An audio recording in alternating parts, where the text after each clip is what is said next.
Welcome to Construction Champions Podcast, where we are burning the house down and rebuilding it twice a week. I'm your host, Nussbaum, and I am here to help you become the champion that you're meant to be. Along with our amazing guests along the way, we will provide you with the resources, the latest and greatest. You will sit down with disruptors in the construction industry. And my goal from day one has always been to change the mindset around the construction industry.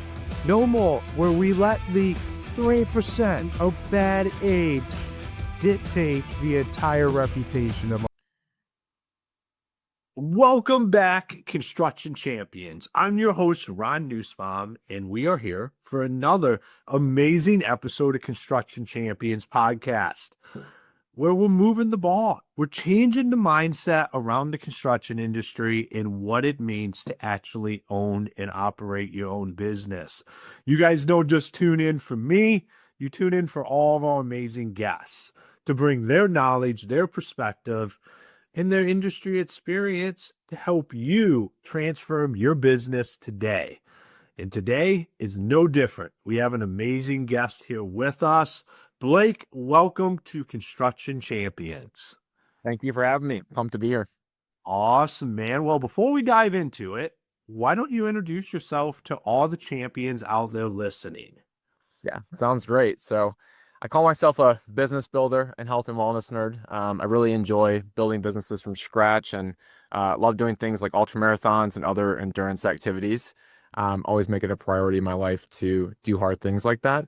I grew up around small businesses, which I think influenced me from the very beginning to just really enjoy building things and solving problems for others. And over time, in businesses that I've worked with in the tech and service-based business world, I started to notice a trend among the businesses that were doing well, the ones that were the happiest, the healthiest, making the most money. And that was that all of them had better customer experiences than their peers and competition. Some were multi-million-dollar businesses that had zero marketing spend. So started again to notice this trend, started to notice that I had a knack for eyeing customer experiences and how to build better customer experiences, and most importantly, turn those customer experiences into more sales. So that led me to create the business that I run and operate today, which is CustomerIQ, where we're a customer experience platform that works with local home service businesses and helps them turn their customer experiences into more sales. So it's a little bit about me. Awesome, man. Well, I'm excited to have this conversation today and dive right in there. So I'm going to ask the $1,000,000 question, and that is, what makes a construction champion? Oh man, thought about this all week. So here we go. To me, when I look at what makes a construction champion, it's a construction business that is customer focused. And what I mean by that is it's a business that is turning their customer experiences into more sales. They're not spending every single month guessing at growth, guessing where their next lead is going to come from. They're not wasting money on marketing or sales activities. They're leaning on their customer experiences to drive more sales for their business. Awesome. I love that. And I think it's something that we just don't think about enough. We don't actually put ourselves in the shoes of our customers and ask ourselves, what does this feel like if I was on the other side of it? But for everybody out there listening that might not, this is the first time they're hearing anything about customer experience and all of that. Can you break that down for them? Yeah, totally. I think, Ron, something that stuck out in our initial conversations when we first met was we were talking about how low the bar is right now for customer service. So there's a huge opportunity for businesses to grow from their customer experiences by doing very simple things. We're not, and this will probably come up throughout our conversation today, but things that I recommend and talk about, these are not expensive things. They're not crazy things, but they do make a difference. We've seen it firsthand. What we're seeing on the market is that customers are becoming more demanding. They're becoming more intentional about who they work with. And furthermore, they're not trusting your paid advertisements anymore. They're trusting their network. They're trusting their friends and family and their experiences that they've had for businesses. So this all to be said, I find it more and more as time goes on, customer experiences are going to be the most important focus for businesses. thinking through the different touch points that you have with your customers is going to be critical and how you can make those better. And Ron, you hit the nail on the head when you said, how does that feel for them? What does that look like? I find that some businesses, maybe ones that are listening to this podcast, will say, I'm already doing this stuff. And that's okay. Maybe you are, but I think it's important to take a step back and think about how that looks to the customer. I just worked with a roofing company as an example, and they had all the touch points laid out, right? They said, Blake, we're already doing all of this. And as we started to break down the touch points and look at the content that was going out to the customer, who's the end user, it looked messy, right? The content was a lot. It wasn't clear about next steps and things like that. So the ball was being dropped across multiple touch points.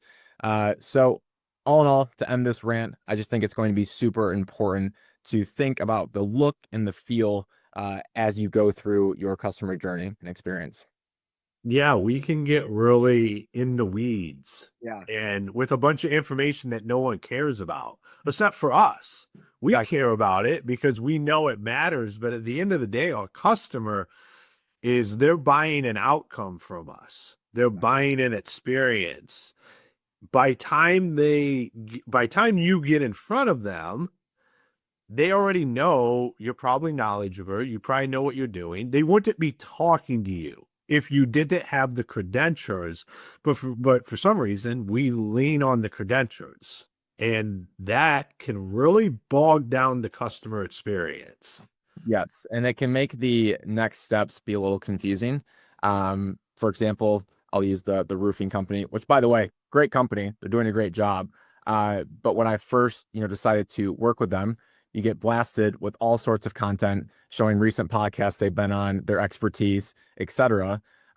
Which again it's great to have, but as a customer that's looking to be onboarded and get my job done in a timely manner, it bogged down. What's really mattered was me paying my invoice that got sent right and getting the job scheduled. You know what I mean?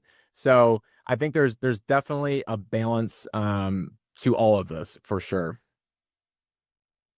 Yeah, it's customer experience is an interesting place. I know when we talked before, I touched on one of my favorite things to do was to do the Brian Chesky. It's customer experience, what he sat down and talked about at Airbnb. If anybody hasn't ever heard that, I highly recommend. It's on YouTube. Just Brian Chesky, customer experience, Airbnb. And I used to play that about 3 times a year at our different staff meetings. And then we'd open it up for discussions. Like, what do you think is a 5-star experience for our customers? What do you think an 11-star experience? What does this look like? What can we do different? And I think when we're talking customer experience, what we don't do enough in the industry is have an open mind Yep. and understand that this doesn't have to be something that is so in the box, cookie cutter, and it's not going to be the same for every company. Yep, totally. And that's why I recommend and why we build these at Customer IQ is starting with a customer journey map. I think it's so important.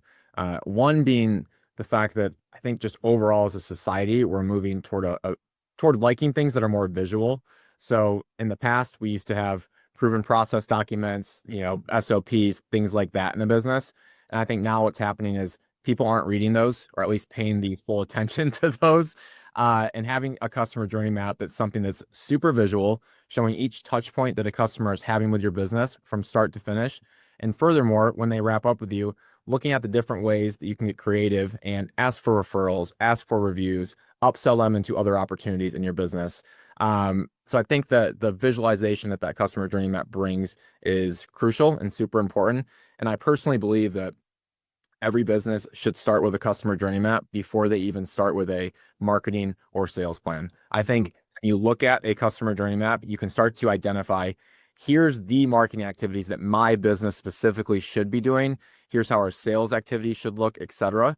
Like you mentioned earlier, it doesn't have to be cookie cutter, and it shouldn't be. Every business is different, but I find that too many people start with the what should I be doing for marketing? What should I be doing for sales without thinking about how does that experience look to the customer in the background? Yeah, how are you even going to deliver this when somebody Exactly. says yes? And I say all the time, you can have the best marketing agency or marketing team in the world that is just delivering you all the leads possible, right? But if your experience isn't top notch, you're just going to be back to the well every single month trying to find new leads. Yeah, you're constantly climbing the same rope over and over Exactly. again. I think you bring up a great point with like just the content thing when you're talking about how visual people are. Just think about how we are as like digest content these days. Like it's all very visual. It's been all pretty short. Sometimes when I'm sitting on the couch cruising Netflix, I always think like, do they even need to put the shows and movies on here? Like the 60-second preview a lot of times is enough to give you a high level overview of what that show is, but that's just how we were now programmed to digest content.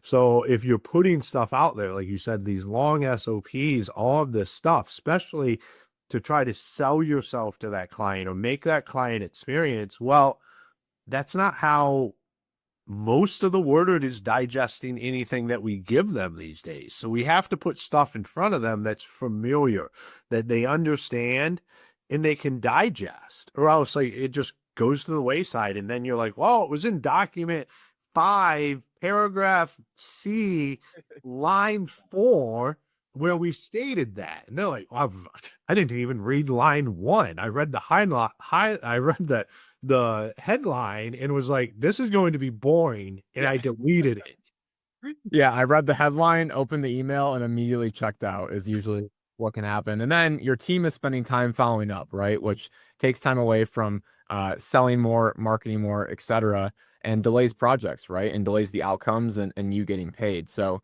I think a simple fix to that, what I've really enjoyed doing in my own business and seen others do, is making the interactions quick and snappy and having one action that's needed from that customer, right? If you're sending out an email, don't have a million next steps and then say, hey, pay here, pay your down deposit here. It's probably not even going to get read to that point. I think being quick and snappy is great.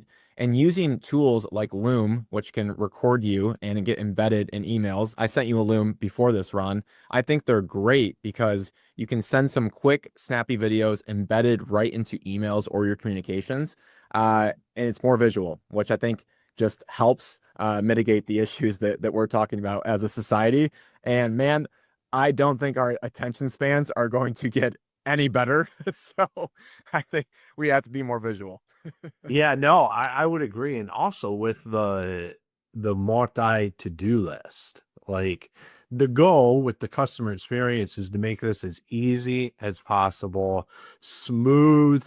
And if the first thing is a list of 8 to 10 things you need to do as the customer, what do you like? You're no longer interested in this. And it starts the experience off poor from the beginning. And I've said one stage that I think is the most critical, which Builder Comms helps with, is the onboarding and project kickoff phase. I see way too many times people don't focus on that. They close the sale, they move on to the next thing, and they send out their automated content, right? And don't really pay attention to how it looks or feels, and people get stuck at certain phases. And that starts to get frustrating, especially in the home service space where you want things done on time, right? And done the right way. I just see a lot of people drop the ball in that phase and not focus on it. And again, if you don't focus on that, it's going to cause a poor experience from the beginning, which when you wrap up that project, people are going to remember that. They Mm. usually only remember the really good and the really bad. They don't remember anything in between. So I think it's super critical to really nail down that stage specifically. Well, yeah, when you're talking to somebody about a project, they're going to say, this is what I really liked, and this is what I was just the worst part of the project. And Yeah, then everything in between just happened. exactly, exactly. And when you go to ask, for that Google review, for example, or for that referral, they're going to remember the really bad stuff. Even if the project outcome is amazing, we still, as humans, remember, well, I really didn't like what they did at this stage or this touch point. And again, people are just becoming more demanding. They Mm. they want things in a frictionless way. They want it to be easy. They want quick wins. And they want more personalization. So it's just overall, they're just becoming way more demanding. Yeah, and you touched on it a couple of times with automations and stuff, and then talking about personalization, because that's what people want. And I think we've gotten really good at picking up on this is just an automated message, or this is just I'm just in their funnel. Mhm. What are your thoughts on that for businesses on the automation aspect, and also just on top of that? Can you like just I guess we'll start Yeah. there. That's a Yeah. good place to start. There's certainly a balance, right? I think that automations are amazing, but and I'll use the example that I said earlier about the roofing company that I worked with. Things start to feel, or they can start to feel a little robotic if we become too automated. And what I think people are really enjoying is a human powered, but tech assisted experience. So they understand that businesses over time are going to just continue using tech. Everyone is okay with that at this point in time, right? But they want to talk to a human. They want that experience to be human powered, and they're okay with you using tech in the background. I find that automations are great to a certain extent, but again, it comes with a balance because you don't want your business to be too automated and lose that human touch. I think the businesses that again are operating with a team, they're human powered, but are using tech the right way in the background to make them more productive are the ones that are going to win because they can provide that human touch. They can be a little more personalized. And sure, you can have automations as well that are getting kicked off, but I think there's certainly a balance. Yeah, I would absolutely agree with that. We technology it's just meant to make us better if you effectively use it. But what we try to do with it, it's just replace us or replace whatever. And it's very hard for technology to do that. Yes. It, Yes. We're going to be able to continue to do more with less, but I think where I see people losing out on as far as building and growing a real business is they're trying to automate everything in their business. And man, it's possible. People have done it, but I think in the service space, which we're talking about now, you have to have that human touch. People want that. They're craving it. yeah, I know a guy that built over $20 million a year roofing company, just him and another guy. Yeah. Purely automations uh in the sales process, but they focused on what you're talking about to begin with. Is like how do we get this customer experience and automate this in a way that I don't need a sales team of 20 people to do $20 million a year. Uh it's very unique. But they spent like he's like, it took me 2 years to get this right. Like everybody just thinks like it's just ingenious and I put all of this together and it just worked. And he was like, it took me 2 years to figure out everything that needed to happen along the way so this still feels personal, so it still works. And he's like, I monitor it. Like this is a full-time job, monitoring this stuff and making sure interactions that are happening are what I want them to be. So it's not like most people just think you build and leave it and then it just does what it does. Like it's ever evolving. Yes, 100%. And that's you bring up a great point of, and I'll reflect on what I said earlier about there's going to be businesses that listen to this and say, I already do this, right? But my question to them would be one, like you're saying, how often are you actually checking on it? And two, are you seeing that drive more sales for your business? And if you're not, there's changes that I can guarantee could be made to help you drive more sales. And furthermore, what I would imagine would be a problem in that case would be that it's way too automated and it feels robotic. But us as business owners, we're like, man, this thing is efficient. I can push customers through. They're gonna love me, right? It's all automated, etc. But it's so important to take a step back and think, well, how does that really look and feel to them? We don't want to We don't want to talk with robots. We want human connection. Well, we build it for what we feel we would want as the client, and we're the worst use case. Like that just doesn't work. Like if I build something that Ron likes, 99% of the world will not like it. Like that funnel will not work. Yes, 100%. And I mean, man, in the space that we're talking about, like it is, I think you can have a huge advantage on your hands if you have that human powered but tech assisted experience. I think that you can really just thrive because people are going to enjoy working with you. They're going to enjoy the connection that you bring. People are going to be more willing to share their experiences that they had with your business, and they're going to want you to win, you know? And not saying that, like you mentioned, that roofing company that's doing 20 million a year with a super small team, you can do that, right? There's businesses out there that are 100% going to operate that way, and that's totally fine. I just think the majority of the world uh, can benefit from having that human powered but tech assisted experience. Yeah, I think it's a very small percentage of people that can actually pull something like that off because I think it's harder than probably building a traditional kind of business because everything you have to develop everything and it's all different and everything's constantly changing. So there's pros and cons. You have to figure out what kind of business you want to build and then build that. Uh, when you're talking about driving more sales and knowing that kind of stuff, what I got the numbers, the KPI. What should guys that are listening look at to know if they're like, I want to know, am I doing like I think I'm doing this, but Blake said, am I driving more sales? What do they need to look at to be able to understand if it's working appropriately? Yeah, I think one thing to take a look at, a very simple thing, is Google reviews and just reviews in general. Are people leaving you reviews if you're requesting them? There's drop off there. I would definitely look at ways that you can fix that. Make it easier or seamless to leave those reviews. Furthermore, after that, I'd be taking a look at the number of referrals that you're getting from your customers and seeing if that, again, if your customer experience is positive and you're delivering an awesome time to your customers, they're going to be more willing to give you a referral. I find that a lot of businesses simply just aren't asking and they're not making it a part of their process, and it's leaving tons and tons of money on the table.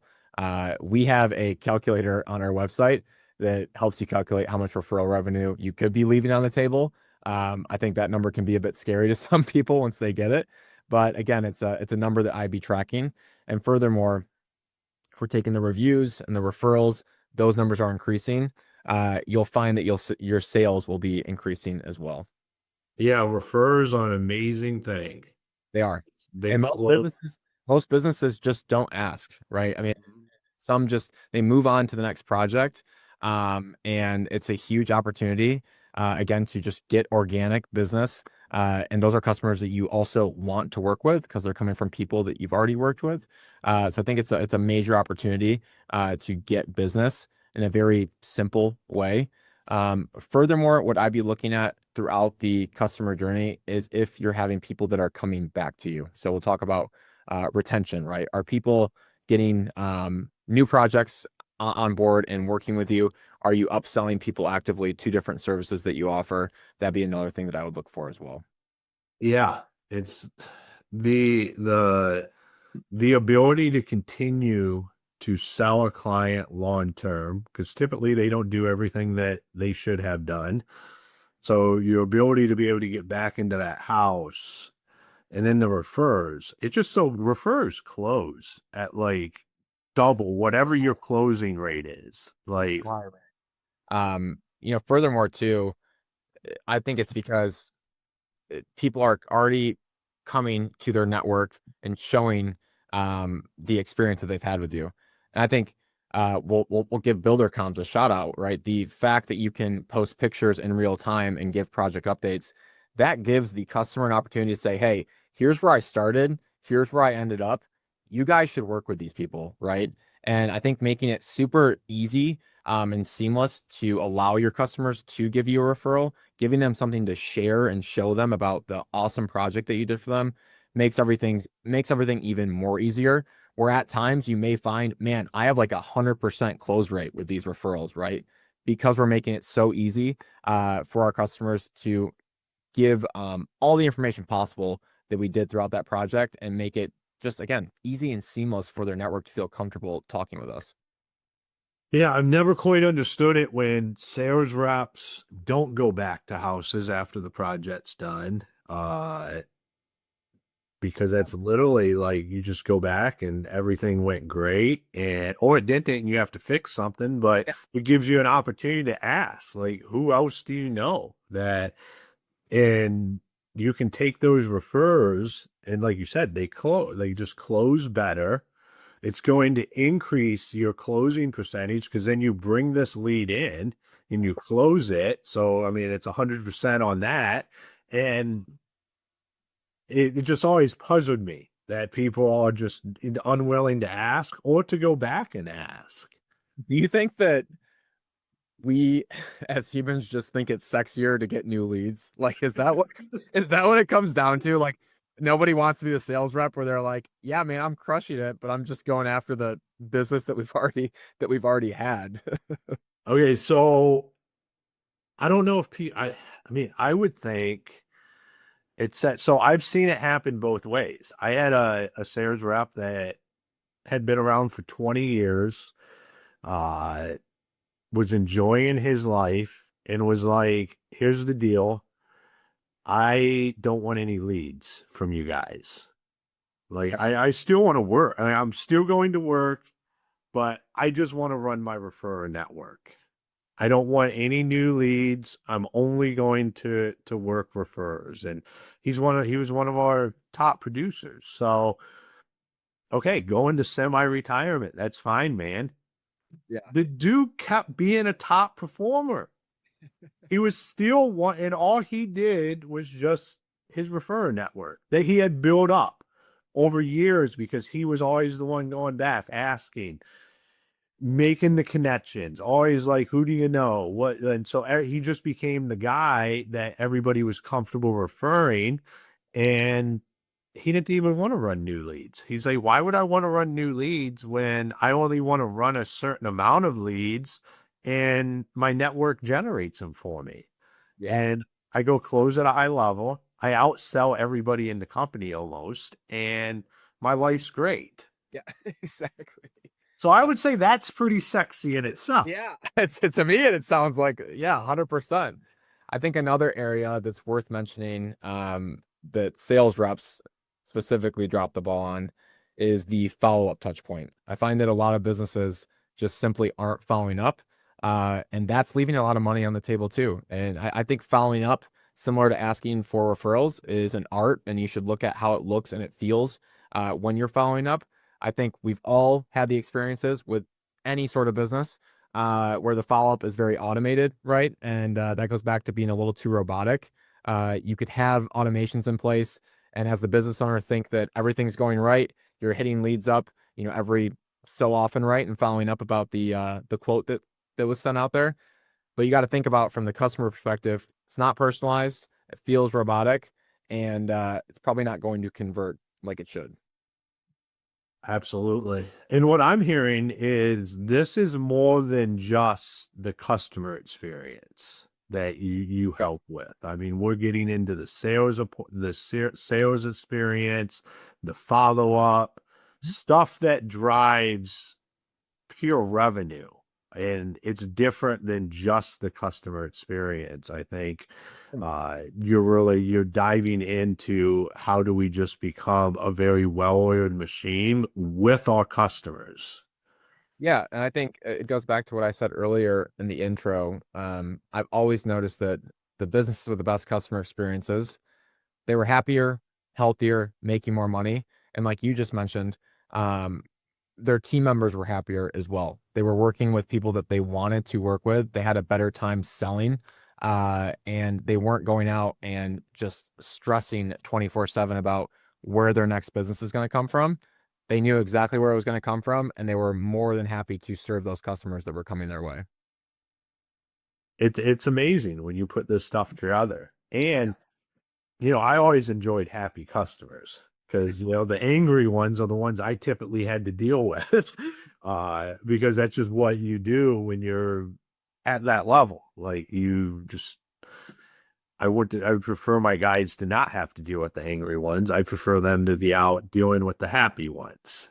Exactly. Exactly. And I think what, I've seen happen at least in business, and I'd be curious to see if you've seen this happen, is what I call this growth at all cost problem, where people are just so focused on top line growth, but there becomes this point as your revenue is growing, if you're not paying attention to your customer experiences and balancing that with your growth, the experiences are going to start to drop off exponentially, and the revenue is going to start to flatline at some point.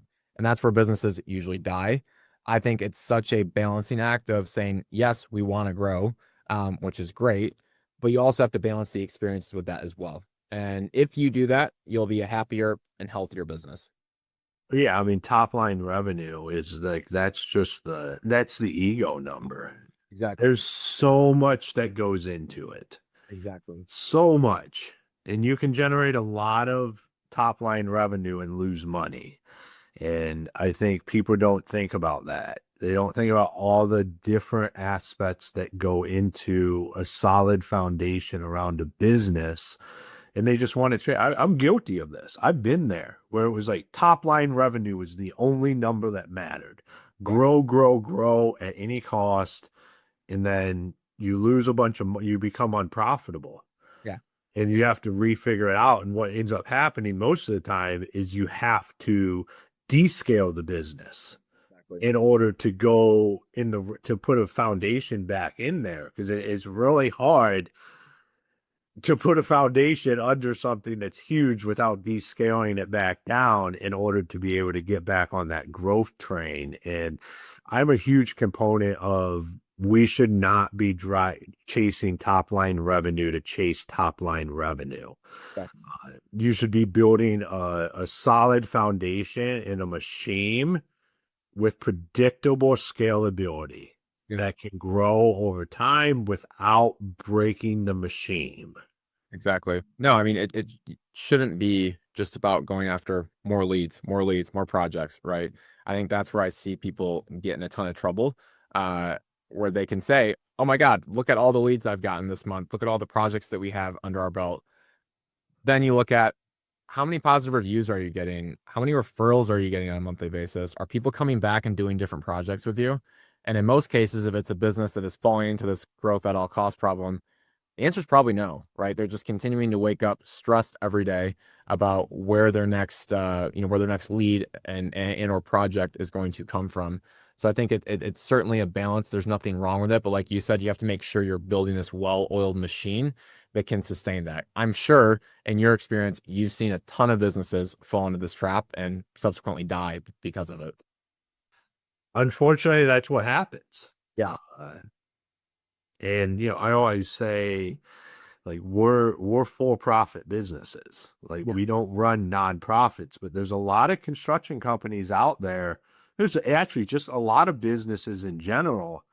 If you really dove down into it, you're not making there's nothing left. Like you're literally running a nonprofit and you're completely stressed out.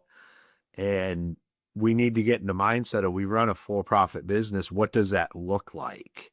And go after that, not go after these things that feed our ego or look sexy or what we feel the flavor of the month is. It's what actually produces for our business. Because without your business, your people have nothing.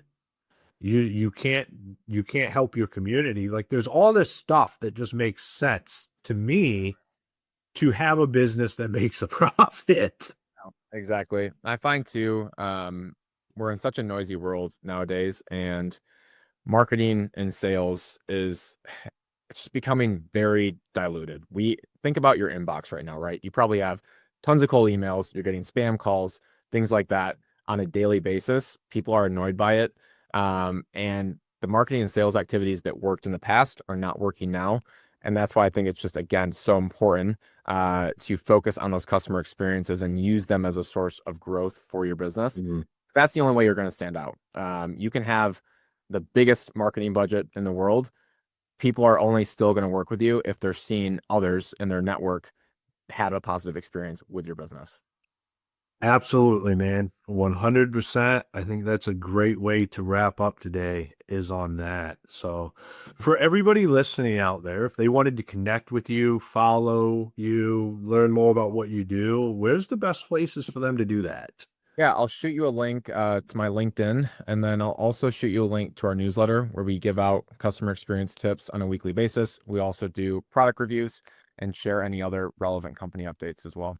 Awesome, man. We'll make sure that's in all the show notes. And thank you for taking the time and being on the show today. Of course, man. Thank you for having me.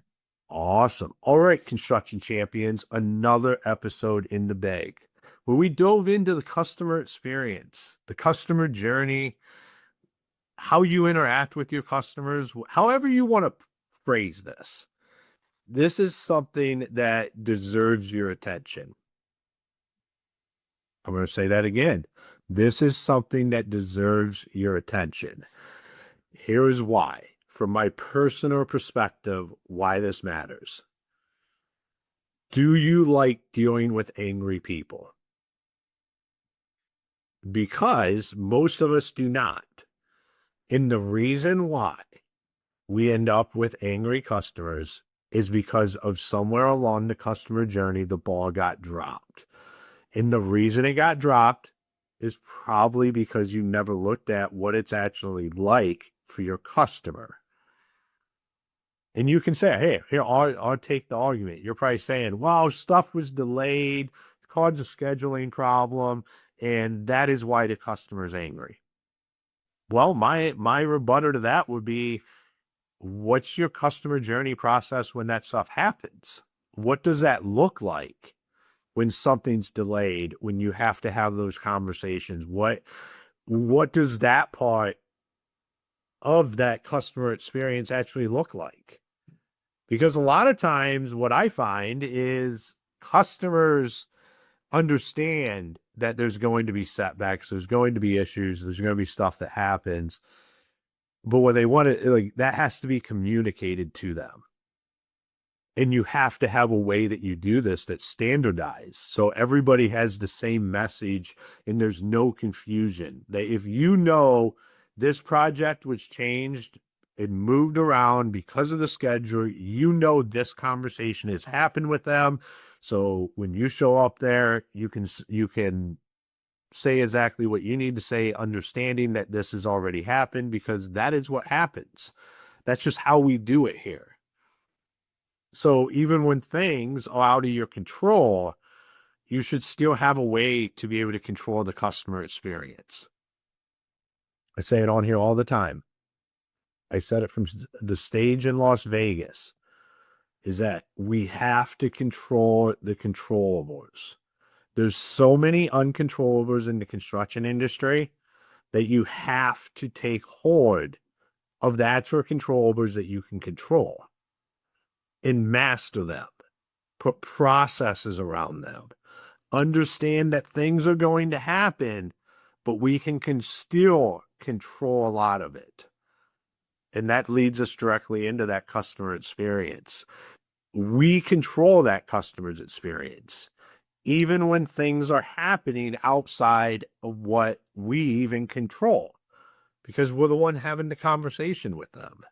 We're the one that relays this information. And you can do it bad or you can do it great. And if you do it great, it's going to lead to refers. It's going to lead to positive reviews. It's going to lead to more work. So really dive into this. Check out everything Blake's doing. He shared that newsletter. We'll have that newsletter link in the show notes. Go subscribe to that. So everybody, until next time, be the champion you were meant to be.